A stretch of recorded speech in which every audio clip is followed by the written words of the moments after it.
Hello, class. Welcome to Chapter 3. This one's going to be broken up into smaller lectures, so you'll see more than one on the slideshow here, or on the Lima page. But anyways, we're talking about chemical bonds. The chemical bonds are types of ways that atoms will bond to each other. One of them is ionic. Ionic bonding, one element will give one or more electrons to another element, and then they will attract by unlike charges, and then the like charges will repel. And ionic bonding is really easy. All you need to know is Coulomb's law and simple geometry, basically Pythagorean theorem, and you can more or less calculate everything that you need to know about ionic bonding. And I can tell you that is exceedingly boring to do. There's even a shortcut that's much more common, something used as a Madelung constant, which you can learn about if you go on and take inorganic chemistry or study more material science or solid state physics. So ionic bonding is when one element gives electrons to another element. Covalent bonding involves the sharing of electrons, and metallic bonding is a sea of electrons, where you have an element a metal, and within the metal, electrons flow between them. So to illustrate this, you have sodium metal, and in that sodium metal, you have a metallic bond. There's a sea of electrons. Chlorine gas is it's a nonmetal, which we'll talk about soon, and it has a covalent shared bond electron. The electrons are shared between the elements, and in an ionic bond, the sodium atom transfers an electron to the chlorine atom. The sodium atom becomes a sodium plus one ion, and the chlorine becomes a chloride anion. You can also see that when the electron rips off the sodium, it gets small. When the electron gets added to the chlorine, it gets bigger, and then it forms a crystal structure there in the salt. So sodium chloride salt molecule, not molecule. It's an ionic compound. And if you notice, look more about how these are organizing. They're organizing such that the positive and the negative ions are close together, but you can see that the negative ones and the positive ones, they are close to each other, but they try to be as far away from each other as they can. So I told you that the combination of the attractiveness between the unlike charges and the repulsion of the like charges, but they form, in the end, a stable compound. So, but there's more involved in this than just these types of bonding. This bonding then yields certain properties of materials. Metals with their metallic bond, they tend to be ductile. Ductile means bendy. So here is my two-dimensional representation of a metal. Just have the atomic nuclei, and then electrons can flow in between them. What happens if you take a metal and you hit it with a hammer hard enough? You can just put a big dent in the metal. And that's what you're doing here. You just move these atoms down by one. What happens to the bond? Absolutely nothing. The electrons can still flow. It's still a metal. All is good. Here is an ionic compound, so shown here. And it's a two-dimensional representation of it, seeing that you have alternating unlike charges. What happens if you whack it with a hammer and you move it down by one atom? What's going to happen to the bonding? Here, it's going to crack. So if you've noticed, the ionic compounds tend to be brittle. So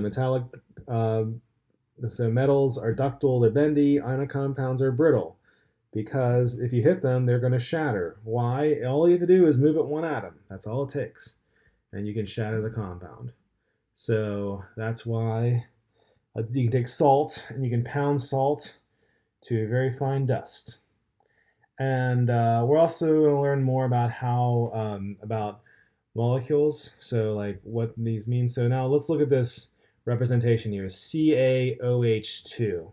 So this Ca, that means an atom of calcium, and then when you have these parentheses, that means that there's two of these units. So calcium means then you have one unit of calcium, and then you have two of those OH units. I've assigned charges to them now. We don't necessarily have to have charges. We haven't learned about that a little bit. I guess you've learned that calcium does tend to form a +2 ion. OH minus is known as a polyatomic ion. It has a -1 charge. And notice also the calcium +2, and you have two -1 charges, makes it electrically neutral. Much of this course, we assume that you already have these skills or that you can pick them up very quickly as far as balancing charges and that kind of thing. Okay, so here are two molecules in black. So C6H12O6, this is known as glucose. It's a sugar, and well, I guess it could be fructose too, but I'll tell you that's glucose. Well, glucose is one of the representation. Underneath it is also sucrose, C12H22O11.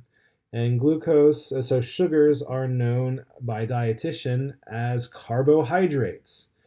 Where do you think the term carbohydrates came from? Well, if you look at the formula, C6H12O6, that's kind of like 6 carbons and 6 H2Os. And all carbohydrates, all sugars have that general formula where you have some unit of carbon, some unit of water, H2O. Are they really hydrates? No, they're not. So a hydrate is when you actually have the water molecule trapped in the structure. But these are not hydrates. They just happen to have the formula as if it was a hydrate of carbon, but the name stuck. So you say carbs or carbohydrates. So and that also includes complex carbohydrates like starches and glycogen in animals. So you say carbs. So if you're wondering, next time you hear the word carbs, you're talking about chemistry, friends. Okay. And so we're talking a little bit about the about atomic structures, so and the symbols, what they mean. So you can see here there's an empirical formula. I talk about glucose here. The empirical formula is the ratio distilled down. So if you look at benzene here, C6H6, if you divide everything by 6, that has the empirical formula CH. Acetylene is C2H2, that breaks down to CH as well. So benzene and acetylene have the same empirical formula, and that's just the lowest unit of it. But they're very different molecules. Acetylene is a gas at room temperature. Benzene is a liquid. It smells very strongly. Both of them are flammable. Acetylene is what's used in welding torches. So benzene is, well, we typically not use it in gasoline, but it's going to be much like gasoline in its physical properties and chemical as well, to be honest with you. And glucose, C6H12O6, breaks down to CH2O, the carbohydrate. That is the original right there. And we have ammonia here, NH3, it's just plain old NH3. So point of this is to show you what the empirical formula is and a danger of the empirical formula because it doesn't tell you the whole story. So CH2O, glucose, that is also it is also formaldehyde. So formaldehyde is very different than sugar. So okay, and we've mentioned this a little bit before about I mean some of this with pure substances. So remember, pure substances are if you take homogeneous mixtures and you can break them into pure substances. The pure substances are either elements or compounds, and elements can exist as plain old atoms, and metals actually are considered as plain old atoms, or they can form molecules. So oxygen, nitrogen, chlorine, fluorine, hydrogen, these have different molecular forms. Compounds can also either be molecular or ionic. So here, a covalent molecule of H2O water, or an ionic bond like sodium chloride salt. And here are further ones. So a molecular compound, propane gas, for instance. So I guess it could be a liquid as well. propane is 3 carbons, 8 hydrogens, and then all in one stable unit called a molecule, all sharing electrons, and then you have a transfer of electrons in a compound. Okay, so let's classify this. Okay, well, let's see here. Classify the substances represented in the molecular view shown here. So this would be molecular elements. So these molecules here are the same color, so that would indicate they're the same atoms, and then there would be a molecular element there because they're actually bonded together. So let's classify these atomic elements, molecular compounds, or anticompounds.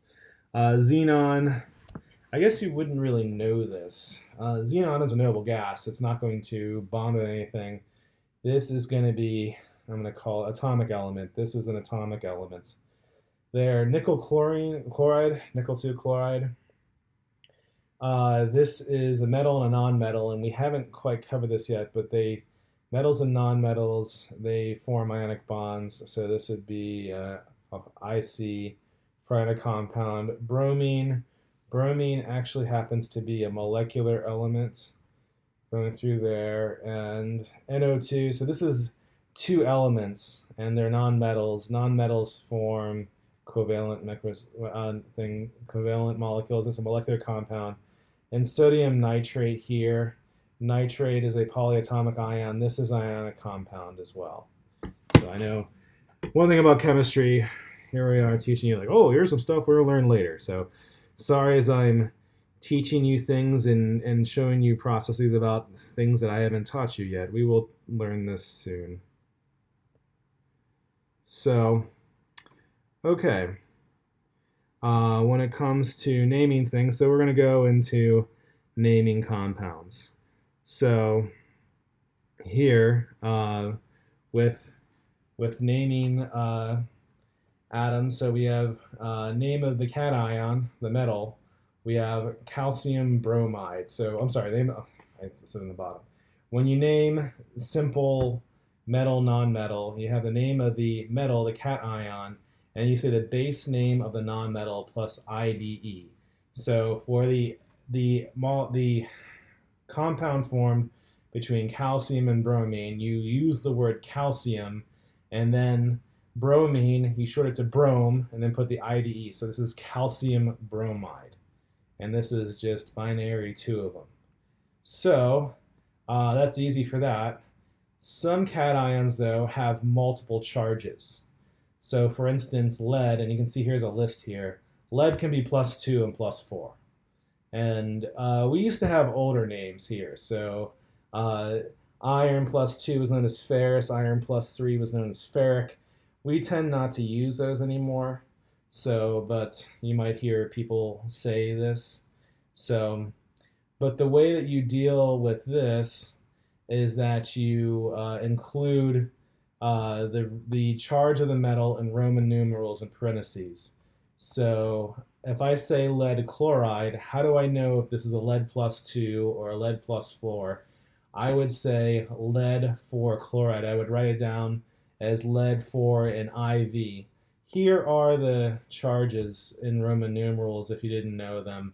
Roman numerals, so I is 1, V is 5, X is 10, L is 50, C is 100, M is 1,000. There's D also, it's 500. But also, the Roman numerals, so I is 1, I is 2, I is 3, 4 is not 4 I's, it's IV, it's 1 less than 5, 5 is V, 6 is 1 greater than 5, and so on. Like 9 is 1 less than 10. So that's how Roman numerals worked. Okay, and we also have these polyatomic ions. So polyatomic, poly means many, right? So there's monatomic ions. Monatomic means 1.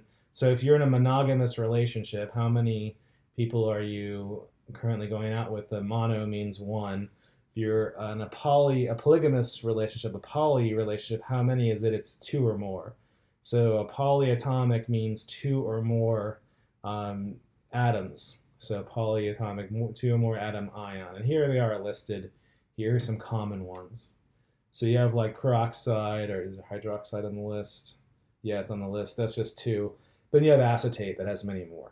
So it just depends. Oh, and notice some of these, like you have bisulfites and bisulfates.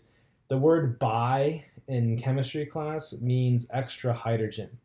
So sulfite. So sulfite is SO3 minus. Bisulfite means sulfite with a hydrogen. And carbonate means CO3, and bicarbonate means HCO3.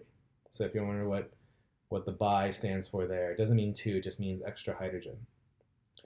Okay, so now when we name molecular compounds, we have certain things with them. With molecular compounds, these tend to be a little more complicated than ionic compounds, and because of the numbers.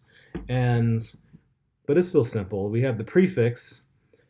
So before the first element, prefix, the name of the first element, prefix, name of the second, base name of the second element, plus IDE. If the first element is 1, you typically drop the mono. Well, you drop the mono. Actually, typically, you just drop the mono. You do not drop the mono for the second one.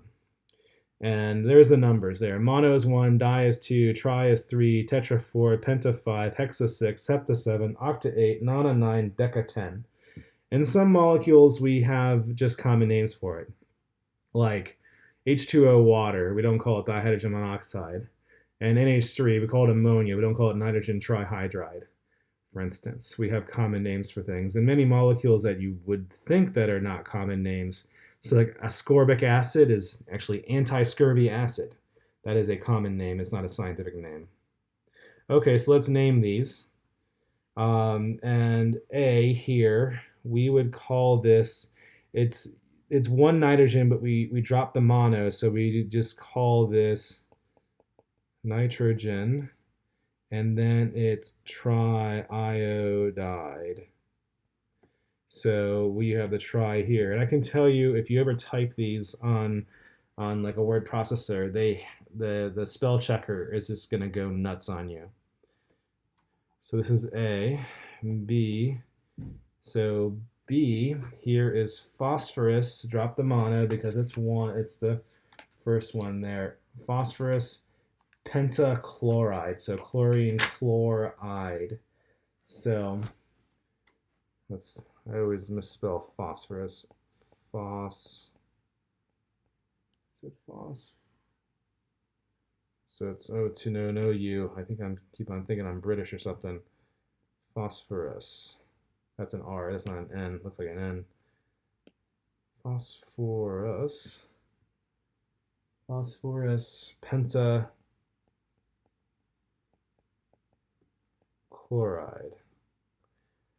Phosphorus pentachloride. And now the next one, C, there are 4, so we have to do, it's not mono, we don't drop the first one, we call this tetraphosphorus, and 10 is deca,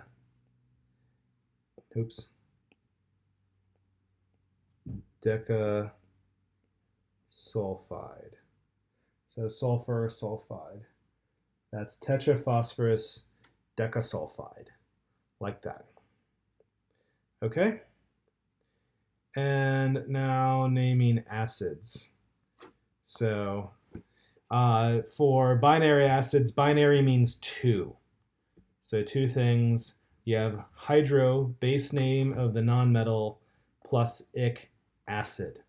So HCl is going to be hydro, like chloric acid.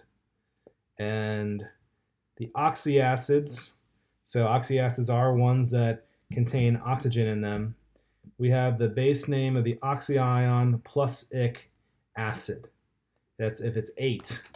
So like sulfate, so sulfate is SO4 minus 2, H2SO4 That's so sulfate, that's sulfuric acid, and SO3 minus 2, this is sulfite.